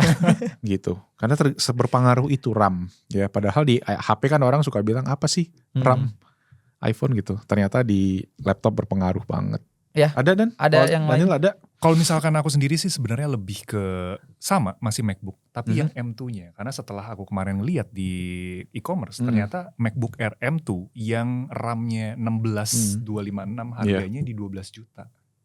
Udah turun ya. Itu sangat-sangat menarik. Kemarin tapi tuh ada yang 3 juta ya. udah dapat M4. Nah, betul. Jadi sebenarnya ada. Iya, M2 ke M4 kan 2 generasi kayak worth it M4 gak sih? Iya, Mak. Saya ingin membuat perbedaan aja dengan pendapat Anda. Betul. Anda selalu menjadi yang berbeda ya. Selalu menjadi yang berbeda. Nah, maksudnya jadi pilihan aja gitu. Kalau misalkan mau kalau mau irit budget masih oke juga sih ya sebenarnya. Soalnya aku sendiri pakai yang MacBook Air M2 15 inci. Itu oke untuk ngedit pakai CapCut segala macam, tapi ya keterbatasannya adalah di RAM-nya itu. Nah, dengan ngelihat yang M2 harga 12 juta dapat 16 GB RAM. Oh, ada yang 16 udah. Oh, terakhir kayaknya dia Kan upgrade 16. semua ya ke 16 ya kalau nggak Betul. salah ya. Tapi ya menurut aku jadi sangat-sangat menarik karena M2 itu udah cukup untuk entah buat harian ataupun produktivitas. Iya. Sebenarnya M1 pun masih kenceng untuk zaman M1 untuk masih most kenceng. people ya. Iya. Tapi emang yang bikin laptopnya kena nerf tuh cuma di RAM-nya aja sih sebenarnya. Iya. Chipsetnya udah betul. kenceng sih. Andai kata misalnya dia pesen M1 yang 16 GB, itu masih aman-aman aja masih sih. aman, masih kepake. Iya. Editor masih pakai M1 Pro. Wah, Oh iya. Fairen masih pakai M1. M1. Iya betul. Mac Mini kita M1. Helen juga masih pakai M1. Iya, M1 tuh masih. Iya. Koko sendiri sebenarnya ganti karena faktor ada kerusakan hardware kayaknya. Nggak tahu kerusakan atau apa bug ya. Wi-Fi-nya tuh di yang chip M2 mati hidup suka. Dan ketika dicek di itu ternyata banyak yang kayak gitu. Jadi udahlah dari kemarin stres kalau kerja di rumah error. Lagi ngetik-ngetik skrip diklik up hilang satu paragraf. Kadang nggak ngesing dia. Kalau di Google Docs ngetik-ngetik tiba-tiba nggak bisa ngetik. Iya, Karena disconnect. offline. Masih nunggu dia connect lagi. Kesel kan lama-lama kan namanya orang lagi kerja kan. Ya udahlah akhirnya kemarin sempat pengen yang 15 inci tapi kayak aduh sayang ya duitnya ya. Ya udahlah yang ini aja deh yang 13 inci dan ya so far happy sih. Oh ini baru banget ya kok? Baru kemarin. Wow. Baru pindahin data dan Makanya baru notice iya nih. baru notice. Jadi ya kemarin pindahan dan ya untungnya pindahan Mac cepet sih. Nggak usah apa-apa terus instalasi software udah langsung masuk semua. Tapi yang biru ini menarik. Ekosistem. Yes. Birunya oke sih. Sebenarnya pengennya silver biar netral aja gitu kan. Cuma sold out kemarin gak ada. Dia cuma ada stoknya yang warna ini sama warna Starlight sekarang. Susah banget nyarinya. Jadi ya udah akhirnya cobain deh. Sekalian buat nanti benchmark kan nanti mau ada yang M5. Kita kan gak ada yang M4. Iya, M4. Betul. Kita adanya M1 ada, M2 ada, M3 Anas, Koko M4, nanti ada M5. Jadi lengkap ya perbandingannya. Lengkap kita nanti datanya jadi kalian bisa tunggu di sini kita hajar semua tuh. Tapi memang kalau ditanya apa laptop of the year kalau Koko mungkin ya ke M5 sih. Ke M5. Karena walaupun belum dirilis ya tapi katanya Januari guys. Jadi sekalian ntar lagi ya. Tapi M5 peningkatan dari M4-nya lumayan banget. Terus padahal peningkatan dari M3 ke M4 tuh udah gede. Ini M4 ke M5 gede juga ternyata gitu. Dan Apple bisa lakuin itu dalam 5 tahun. Jadi kayak apa yang kalau quote-nya itu apa yang Apple capai 10 tahun sama Intel dilibas dalam setengahnya aja. Dengan istilahnya gitu dengan si M1 ke M5 ini. M series. Gitu selama 5 tahun berarti kan istilahnya. Jadi Haris mungkin mau pensiun laptopnya. Boleh. Boleh katanya. Oke. Sip, laptop aman? Aman? Ya. Ada kategori menarik nih, konsol. Wis. Ya. Konsol. Konsol nih jujur Koko tahun ini agak sedikit kurang ya. Karena kurang waktu, kurang yang lain. Cuma sebenarnya masih menarik sih dibahas karena ada ya Koko baca beberapa komen bilang mana nih nggak pernah bahas handheld gaming lagi. Padahal dulu salah satu yang paling gencar dulu kan tahun lalu Steam Deck, ROG Ally, Legion Go, GPD kita coba laptop bocah semua ada kita gitu kan. Tahun ini Koko nggak sempet karena ya maafkan juga guys ya ada faktor punya anak. Faktor anak kedua sama renov rumah, lulusan kantor juga kita kemarin babi bu, jadi akhirnya nggak sempet main-main lagi. Koko ada PC pun itu RTX 4090 ada di sini menganggur, tidak pernah dipakai. Tapi pakainya cuma si ROG Z Flow itu doang jadinya, buat main game nggak pakai handheld lagi. Nah kalau kalian apa nih? Coba yang gamingnya? Dari aku itu Legend Go 2 sih. Iya Legend Go 2 kemarin wow sih. Iya, banyak yang banding-bandingin soalnya sama si Xbox Ally X kan. Pertama sih karena layarnya ya, udah OLED, gede. Terus dia tuh pakai si controller si True Strike itu yang bisa dilepas, tetap mirip bisa kayak Switch ya. Detach ya. Dan itu nggak kita dapetin di Ally kan, karena Ally udah pakem gitu, nggak detachable. Sama dia udah sama ya kayak si itu dia pakai Zen 2 juga. Baterainya lumayan gede di 74 watt hour. Tapi ya tetap sih kalau misalnya dipakai gaming paling cuma 2-3 jam aja sih. Kayaknya yang paling menarik si konsol tuh tahun ini ya si Legend Go 2 sih. Dan untuk sebenarnya yang enak dibahas sebenarnya, tapi sayangnya belum rilis tuh si Steam Machine kemarin. Katanya bisa main 4K 60 dengan FSR sih. Tapi klaimnya bisa mainin 4K 60 itu frame gen lah ya. Iya, dengan upscaling frame gen. Ya, upscaling frame gen gitu ya. Betul. Dan katanya kan estimasi harganya tuh nggak akan konsol-konsol banget tapi sih. Dia akan tetap ngikutin harga PC. Estimasi tuh di $600 sampai $700. Berapa tuh berarti? 15 juta? Iya, kalau di Indo ya. Dan pastinya nggak akan rilis resmi di Indo. Jadi harap-harap cemas saja teman-teman yang mau. Ya, katanya 6 kali lebih cepat dibanding Steam Deck. Nah. Ya hitung aja sendiri tuh 6 kalinya berapa. Coba kalau dicek katanya speknya cuma sekelas APU kan dia kan? Iya dia pakai APU. Katanya yang kelasnya masih 7600. Iya 7600. Jadi kayak nggak yang mid range tapi nggak yang low end juga sebenarnya. Sebenarnya gitu ya.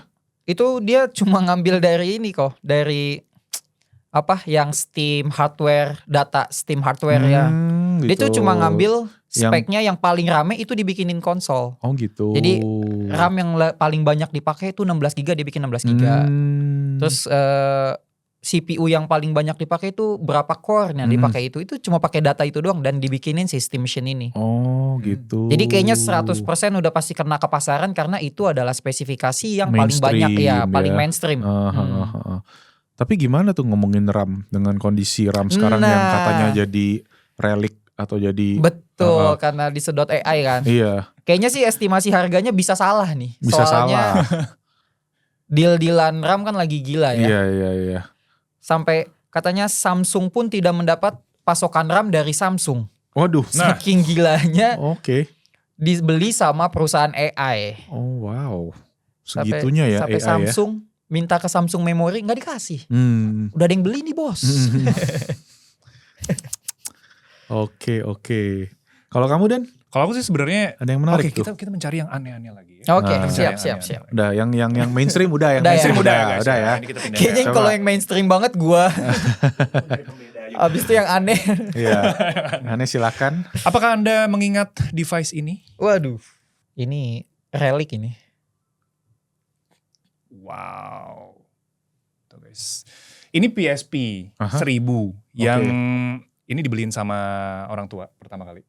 Oh itu pas barang dari dulu berarti? Dari dulu banget, bukan aku beli awal. Ini udah I think 12 sampai kayaknya 12 tahun lebih sih. 12 tahun lebih main di sekolah. Mainin gamenya Monster Hunter pakai infrared, teknologi paling canggih di masanya. Bareng sama orang gitu bareng maksudnya? Sama orang, iya. Jadi multiplayer, wireless, tapi harus deket-deketan. Oh kayak main yang itu ya, yang di depan sekolah yang pakai tali itu ya? Beda. Itu kabel. Itu kabel. Ini kayak dulu Engage kalau tahu. Oh iya. Engage. Betul, jadi betul, bisa adu sama temen pakai infrared. Infrared. Jadi masukin segala macam. Nah, maksudnya sekarang device ini lumayan banyak yang minat karena parts-partsnya ini bertebaran di mana-mana. Di refurbish gitu jadinya. Di refurbish. Salah satu contohnya yang PSP ini itu sebenarnya udah nggak nyala. Tapi aku custom dalamnya. Jadi kemarin di otak-atik dari motherboardnya diganti yang baru. Terus ini baterainya juga ini bermasalah sebenarnya baterainya. Kalau misalkan aku ketok-ketok dia mati sendiri. Layarnya dia udah bermasalah, aku ganti ke yang baru. Yang mana sekarang itu ternyata ada upgrade-nya ke AMOLED atau IPS gitu kalau nggak salah. Jadi ini PSP pertama, PSP 1000 yang teknologinya bisa kita custom sekarang. Sekarang di tahun 2025. Banyak pegiatnya berarti ya, banyak entusiasnya ya. Ternyata iya. Jadi pas dilihat gitu, lah kok jadi banyak banget ini hal-hal yang untuk custom ini. Dan harganya juga nggak terlalu mahal ya, kayak ganti-ganti dalamannya tuh paling 100 ribuan. Jadi ya kalau misalkan mau coba-coba kayak otak-atik gitu, PSP buat sih yang suka teknologi vintage ya. Vintage. Apalagi kalau kangen game-game kayak retro. Kalau gue kan sukanya game RPG ya, kayak Breath of Fire. Wih, Breath of Fire sih. Kalau masih ingat Breath of Fire. Iya. Atau ya anything gitu sih. Nah ini Gadget of the Year 2026 2006 Gadget of the Year 2006 hilang 20 tahun. Kalau aku sih kalau ngomongin konsol sebenarnya masih tahun ini karena tadi Koko bilang sebenarnya terakhir di tahun lalu sih kan suka main handheld gaming terus sempat terekspos sama yang kayak retro gaming juga. Sempat cobain PS Vita akhirnya waktu itu beli, dan Koko sendiri tuh karena mungkin sukanya main game sport akhirnya cuma main 1 game doang. Sebenarnya sekarang masih ada juga PS Vitanya, masih ditaruh di samping tempat tidur buat main-main cepet aja sih kalau sebelum tidur gitu kan. Sama kemarin ya sempat terekspos kayak gini-gini nih handheld retro konsol ya, yang istilahnya Android base tapi bisa diinstal emulator nih. Bisa install emulator PS, bisa install emulator GameCube, Dolphin, terus PSP juga bisa, PS2, Aether SX2, bahkan ada yang buat si konsol merah. Itu juga bisa, konsol logo merah yang bisa naik turun. Switch gitu maksudnya. Oh disebut juga ya? Iya. Ini terakhir ya tahun lalu sih, akhirnya ya sekarang seru istilahnya kayak bisa main game-game jadul yang dulu kita pulang sekolah pengen main gitu di rumah, main PS gitu kan. Cuma ya keseruannya sampai situ aja. Kayak berasa, bisa mainin game PS1 nih. Ya udah main sekali itu aja. Habis itu udah gitu. Kayak seru. Untuk kita tuh reminiscingnya lagi. Tapi untuk kita keep using it-nya itu gak terlalu ternyata gitu. Jadinya akhirnya terbengkalai aja nih sekarang nih. Di meja Daniel sudah setahun dari kamu masuk kembali gitu ya pulang. Gak jadi konten ternyata. pengen di review guys, tapi iya. Dari bulan Juli ini guys di meja Daniel ya, bertaruh di bawah monitor, tidak tersentuh sampai akhirnya kita kembalikan hari ini gitu. Untung dia masih nyala, kirain udah gak nyala. Ini dijaga. Iya dijaga. Tapi sekarang sebenarnya masih banyak, udah mulai banyak lagi nih. Kemarin ada yang kalau gak salah ada yang bentuknya kayak Nintendo Wii. Wii. Apa sih yang layarnya 2? Oh, yang pakai apa sih? 3DS, sorry, 3DS. Nintendo DS. Iya. Ada yang bentuknya kayak Nintendo DS, namanya AYN Tor Palu. Dia ada 2 layar, itu berbasis Android, bisa buat main ini juga kayak retro konsol, itu juga keren banget. Pengen sekali aku melihatnya, tapi akan sama seperti ini nasibnya. Nanti ujung-ujungnya ada di meja lagi, nggak diapa-apain sampai akhir tahun. Ya kita menahan diri lah ya, gak perlu. Tapi ya untuk kalian yang mungkin suka dan mungkin di fase kayak waktu anak gua mungkin umur 3 tahun udah mulai enak nih, udah mulai ada waktu untuk punya hobi. Ya ini bisa jadi hobi yang seru sebenarnya. Dan harganya pun sebenarnya kalau pengen yang iseng-iseng gitu ya masih oke sih. Buat daripada dipakai buat yang aneh-aneh uangnya, mending buat yang itu hiburan. Ada alis yang main tuh. Iya, jadi ini kan lebih positif kali gitu ya istilahnya ya. Gitu. Oke, thank you teman-teman ya, dari yang mainstream sampai yang aneh, sampai yang saya bapak-bapak yang tidak sempat main lagi itu ada di sini. Paling Koko tambahin, kalau Koko gadget of the year, mungkin ini segmen yang akan sedikit berbeda. Mungkin kalian boleh pikirin satu-satu nih ya, yang tidak ada di list yang kita sudah buat ini. Koko gadget of the year yang menurut Koko menarik tuh ada di 3D printer. Karena 3D printer itu tahun ini tuh kayaknya udah mulai terjangkau, bisa dibilang starting 2-3 jutaan tuh udah ada, dan filamennya pun juga murah harganya. Katanya tuh kalau 2 tahun lalu itu harganya per 1 kilo bisa 250-300 ribu. Sekarang tuh cuma 125 ribu, 130 ribu. Jadi udah turun hampir setengahnya. Yang mana bikin ini juga jadi makin terjangkau dan ternyata gampang banget. Koko yang gak bisa 3D modeling sama sekali itu dengan gampang bisa nyari hal-hal yang Koko butuhin. Kayak misalnya buat packboard, butuh gantungan-gantungan itu ada komunitas yang udah bikin. Dimana kalau Koko pakai ini namanya Bambu Lab A1 Mini. Dia itu ada komunitas, nama aplikasinya itu Bambu Handy. Cuma dia itu ada komunitas di website. Maker World namanya. Yes, jadi dia itu kayak komunitasnya si Bambu Lab ini. Dimana kalau orang-orang pada bikin 3D modeling dan orang-orang kasih kayak review bagus, mereka dapat poin. Logonya Sobat HP itu. Mirip juga ya, bener juga ya. Tapi jadi dia agak begini. Iya. Jadi kalau kalian ada masalah atau ada yang kalian pengen bikin di rumah, misalnya kalau kita kayak suka kopi, butuh bikin buat dudukan kopi atau bikin burukan laptop, Koko bikin kayak tablet stand, itu tinggal ada modelnya di sini, kita tinggal print aja, pakai filamen paling berapa puluh gram, udah jadi. bisa dipakai. Nggak Jadi perlu beli ya, jadi nggak dia perlu bikin beli, sendiri. nggak perlu belajar ngedesain, pasti ada aja yang orang Yang bikin desainnya ya. bisa kita pakai gitu. Nah, mungkin nanti kita bikin video lengkapnya lah nanti tahun depan. Dunia open source. Gitu. Itu satu. Yang kedua adalah satu lagi si tempered glass yang akhir-akhir ini lagi booming karena Apple ngeluarin teknologi itu di iPhone 17 yaitu anti reflektif. Ini sebenarnya ya agak susah kadang ditunjukin di video ya, tapi itu bikin pantulan tuh rendah banget. Sebenarnya teknologinya awalnya tuh dari Samsung, S24 itu ada ya, S25 ada, tapi entah kenapa orang nggak bikin aksesorisnya kayak gini. Karena Samsung itu dia cuma punya screen protector untuk si S24, S25 waktu itu kita pakai yang ada anti reflektifnya. Nah sebelumnya kalau kita pengen punya pantulan yang minim, kita mesti ganti ke matte. Yang mana kalau matte tempered glass itu dia itu kayak buram jadinya layarnya. Karena dia kan ada lapisan kayak yang alus-alus lapisan ininya nih, lapisan matte-nya. Yang mana bikin jadi agak butek gitu kan kelihatannya ya. Jadi kalau kalian yang hitam dia nggak pure black. Kalau di layar OLED kan biasa kan pure black kan dia kan. Tapi kalau layar OLED itu kekurangannya gitu, dia suka banget mantulin. Jadi kayak ngaca kita kadang. Nah dengan pakai ini dia ngurangin banget pantulannya. Kita bisa lihat layar kita dengan lebih kayak pekat gitu ya warna hitamnya ya. Nah kayak gitu tuh. Dan ya ini ngelindungi juga. Nah terakhir ini gue pakai yang dari Montra, namanya itu brand baru. Dia punya 3D lapisan yang mana kayak seamless banget. Jadi dari body HP yang biasanya ada frame ujungnya. Kadang kan kalau kita pakai tempered glass ada berasa nih. Iya. Kayak di bawah nih pas kita senggol-senggol bagian ujungnya. Nah ini dia soft banget. Terus ya efek si anti glare juga oke banget gitu. Tapi ada beberapa brand lain juga. Cuma kalau yang murah itu pernah pakai juga, tapi dia gampang lecet. Sama pasangnya susah karena nggak ada tray-nya. Kalau yang ini dia udah ada tray-nya, iya udah ada tray, tinggal kita tempel, set beres gitu. Jadi itu sih gadget of the year. Kalau kalian ada yang gadget of the year mungkin? Ini berarti honorable mention. Honorable mention. Silakan. Mungkin dari aku dulu aja kok ya. Boleh.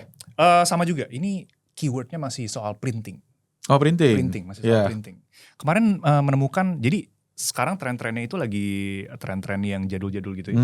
Terutama di bagian fotografi segala macam. Apalagi Realme mau masukin Ricoh di ininya. Jadi kayak jadul-jadul gitu. Nah di sini ada printer kecil yang namanya Instax Mini Link 3. Kan kita tahu kalau misalkan Instax itu kayak langsung keluar. Iya, Polaroid ya. Terus keluar. Kalau yang ini tuh bentuknya kayak printer aja kecil gitu. Oh. Aku belum punya barang ya. Iya. Tapi aku tertarik untuk cobain. Ada printer kecil, jadi nanti tinggal dikonekin ke HP lewat aplikasinya Instax tentunya. Nah, nanti bakal muncul gitu kayak printer-printer yang kita bisa bawa kemana-mana. I see. Menurut aku menarik karena HP-HP sekarang mereka punya kayak filter-filter jadul-jadul yang menarik-menarik banget. Apalagi kalau misalkan kita gabungin sama kayak let's say Gemini AI. Oh iya, itu kan bisa bikin bentuk VHS lah, apalah. Terus kita print dengan bentuk yang jadul gitu. Jadi kayak it's something different, something new. Apalagi si printer ini baru launching juga ternyata di tahun ini. Oke. Tapi memang harganya lumayan sih di 1 jutaan dia. Oke. Ya kayak beli kamera Polaroidnya sih. Iya. Bahkan kamera Polaroidnya lebih murah. Ada yang cuma 900.000. Itu kan kameranya murah. Ya, kamera tapi isinya yang mahal kan kalau yang si Instax itu kan. Betul. Si filmnya si itu filmnya ya. itu ya. Oke. Nice. Good choice. Kalau Anes? Kan ini kita GOT ya, Gadget of the Year. Mungkin nyerempet game of the year kali ya. Kalau dari gue lagi enjoy banget main RDR-nya Netflix. Oh oke. Padahal itu game 13 tahun lalu ya. 13 tahun lalu. Iya, game konsol, game yang baru dapat adaptasi PC-nya tuh kayak belum lama juga sih. Kayak baru setahun atau 2 tahun lalu ya. Betul. Akhirnya bisa diporting dengan sangat smooth ya di Netflix. Dan banyak yang bilang cocoknya maininnya di Apple device, tapi gue maininnya di iQOO 15 dan itu aman banget. Gambarnya bagus, terus mainin pakai gamepad yang gamepad USB-C. Ada tuh yang mereknya Easy SMX, itu wah enak banget sih. Kayaknya dari kemarin tuh lagi nyobain itu terus tadi malam tuh sampai tidur jam berapa ya? Tidur jam 2 cuma buat mainin itu gitu. Enak banget gitu. Padahal kayaknya inget banget mainin RDR itu waktu zaman kuliah ya. Waktu presiden masih Abdurrahman Wahid kalau nggak salah. Umur Anda berapa? Jadi kayak udah lupa misi-misinya tuh udah lupa. Oke. Ya, jadi mainin lagi tuh kayak enjoy banget sih. Menarik sih. RDR tuh Koko udah beli gamenya. Nggak dimainin. Nggak dimainin sampai sekarang. Ya begitulah nasib. Ya. Kadang kepikir kan buat ini guys, buat kalian ngetes game Iya gitu betul, kan. buat Kan karena benchmark RDR kan ada benchmarknya betul. Hmm. Cuma pengen sih karena orang-orang bilang RDR tuh bagus Story-nya banget, sih, story-nya yang- keren banget. Koko sempat main sih openingnya dan emang menarik sebenarnya. Tapi kayak mesti bisa di embrace gitu gak sih? Kayak story-nya gitu kita mesti bisa mikirin nih. Karena kan dia kan ada variabel-variabel tertentu Iya ya betul gitu betul, ya. tergantung kita Nggak bisa, mainin nggak bisa bukan satu jalan linear doang. gitu ya istilahnya ya. Yes. Oke, good choice. Udah kurang lebih 1,5 jam ya kita Wah. diskusi ya, nggak berasa Tidak banget ya. terasa. Paling Koko pengen penutupannya ini sih. Kalau ngomongin gadget of the year kan soal teknologi, kita nyerempet lagi, nyerempet ke AI. Waduh. Oke. AI of the year kalian masing-masing deh. Koko mulai dari Koko aja ya. Kalau Koko sekarang everyday pakai Gemini, pakai Gemini sih. Aduh, sama lagi. Heeh. Lagi mencoba. Dulu padahal sempat awal pertengahan tahun tuh ChatGPT ngerasa lebih profesional, lebih apa. Tapi sekarang kayaknya Gemini udah lebih develop ya menjelang akhir tahun ya. Gitu. Gimana kamu Gemini juga Dan? Gemini juga. Jadi sebenarnya Gemini-nya dicobainnya di HP-nya Samsung. Bagian Samsung lagi. Nyobainnya lebih ke nano banananya itu sih. Oh, Nano Prompting, Banana. apalagi kayak yang image generator ya. Iya si apa kayak kita bisa dibikin jadi ganteng banget. Maksudnya kita bisa bereksperimental di situ di Nano Banana. Oke. Sama ya itu pas video ini udah tayang duluan pembahasan tentang Gemini di HP-nya Samsung. Buat travel ya. Buat kemarin ya. travel. Pas waktu itu ke Vietnam memang gak ngerti bahasanya. Terus AI dikasih mata. Maksudnya kayak lewat si kameranya. Jadi AI ini bisa akses dunia nyata. Gemini Live ya. Gemini itu Live ya. namanya. Yes. Betul. Dan itu menurut aku kayak menarik banget karena ya kayak punya. Aku kan orangnya malas gitu ya kalau ngobrol sama bule sama apa gitu. Bukan malas sih, kayak malu gitu. Nah di sini kayak bisa minta Kenapa bantuan. malu Dan? Takut Cincong nggak cincong gitu ya. Oke. takut salah ngomong. Takut. Enggak, pokoknya intinya ya memudahkan. Memudahkan baru mencoba AI ini dan itu menyenangkan sih. Yes. Good. Kalau Anes, AI-nya apa Anes? Mungkin ini sih, kalau Google Search sekarang kan langsung patch Ada pertama AI itu ya. langsung gak ada AI-nya itu Iya. ngebantu banget sih. Walaupun kayaknya dari sudut pandang media katanya tuh jadi Ngurangin klik ya. rate ya itu udah nggak ada ya karena Iya. udah di summarize di situ. Tapi itu Yes. sebenarnya membantu banget sih. Yep, Kayak kita cuma nge-Google si Gemini-nya yang udah nyariin gitu si Google. dapat informasi lebih detail lagi. Iya, langsung dia ya. udah nge-summarize dari beberapa web kan. Iya. Itu ngebantu banget. Jadi cepet banget di patch pertama kita udah dapat apa yang kita cari sih. Iya. Dan ada mode deep dive-nya juga ya. Iya, kalau ada nggak mode salah deep ya. dive-nya lagi. Yap. Jadi kita punya ChatGPT kayaknya dimatiin aja ya di sini ya langganannya ya. Karena lumayan guys. Bisa kita pakai buat. Kalau saya sebenarnya suka juga ChatGPT, tapi kadang nyoba ChatGPT taruh sama langsung yang Google Search, cepetan Google Search. Oh iya. Jadi betul. kayak ini udah baca Google Search baru ke ChatGPT baru kebuka dia. Oh baru Jadi dia kan karena dia selesai gitu mikirnya ya lama istilahnya kan ya. ya. I see. Itu aja sih paling masalah Yap. yang paling cepet aja. By the way, Gemini-nya pro gak sih? Yang aku pro. Oh, harus yang pro ya baru bisa Nggak ini. harus yang pro sih. Jadi perbedaannya yang aku berasa adalah kalau di pro itu bisa akses ke VO3. Dia punya video. Google punya Labs, maksudnya kayak Dynamic View gitu-gitu, bikin aplikasi. Tapi kalau yang text base-nya itu bisa semua. Gemini Live-nya juga bisa. Gemini Live. Bisa. Oh, oke. Kalau nggak salah nggak bisa, dia punya thinkingnya ya. Thinking, jadi ada pilihannya mau fast thinking. Yang thinkingnya itu kalau nggak salah harus pro. Iya. Kalau nggak salah ya. Oke. Soalnya dia baru ini kan ya, rilis yang seri 3 ya. Iya, Gemini Yang terakhir 3 ini Pro ya, namanya. 3 Pro ya. Oke. Boleh kalau kalian mau diskusi soal per AI-an, komen di bawah, nanti kontennya dibikinin sama Daniel. Ya, Apalagi yang mau saya bikin? silakan Katakan saja. kita Buat sesi. ngobrol lagi di kolom komen. Paling itu dulu ya. Oke. Ya itu dulu deh. Oke, silakan Daniel di closing ya. Oke. Ya udah guys, terima kasih ya sudah menemani kita selama 1,5 jam ini. Kalau misalkan ada kekurangan atau misalkan kalian mau berpendapat juga di kolom komentar, boleh taruh aja di sana. Kita saling berargumen, kita saling kasih informasi. Dan ya, ada yang mau ngomong? Nggak. Tidak? Sudah? Sudah. Kita ketemu lagi di Beat Podcast selanjutnya. Thank you guys. Sip. Bye-bye.